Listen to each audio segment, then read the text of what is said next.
The next question that I'd like to ask is based on a personal experience. So I just want to know if creating a kind of a spark is a part of behavioral training, because there was a time when I started teaching at a college, training the students on employability skills. And when I asked the students to send their resumes to me, they opened the email, they opened this compose section, they attached the email, entered the email ID, and clicked send. There was no subject, no hi, no dear, no email, nothing on the, no content, and then there was no signature.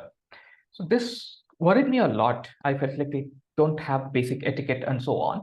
And when I spoke about this to another fellow teacher who used to work with me at British Council, she said just two words which changed my perception completely. She said this in Tamil. She said, "Kuழந்தைங்க தானே Balaji," which just means they are just children, right? Until that moment, I did not look at it that way. Most of those students were from the rural backgrounds. Most of them were first generation graduates. They had no idea about what emails were. So it was my job to help them understand those things and not really complain about it. And just those two words changed my perception about it. And suddenly things became very easy for me. I mean, nothing changed, but the way I perceived it changed a lot. So this is an informal connect which brought such a big change for me. And creating sparks like this or creating moments like this, are these a part of a responsibility of a behavioral skills trainer? I would say not just behavioral skills. I think any training that we do, whether it's technical, behavioral, language, leadership, I think understanding the persona of the cohort is very, very important. One of the reasons why I said we are academic product managers, and we're not just creating training programs, but we are we're also thinking of the human factor in whatever we are building for participants, right? So what you just mentioned, I think doing a background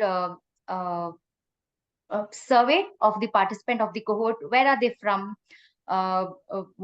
what is their qualification, which college, tier 1, tier 2, tier 3, makes a lot of difference on their confidence levels, on what upskilling they need. So doing this very simple survey before even designing a training program gives us a lot of inputs on, of course, the training upskilling would be same, but how we will be presenting it to them, right?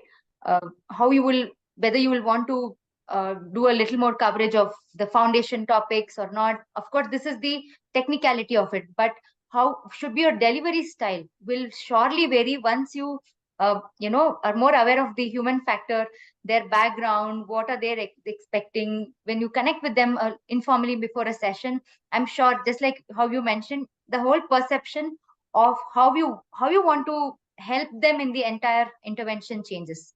So I think that is very, very important, understanding their background, which is what we call personas, right? You collect persona of your customer. Our customers are the learners here.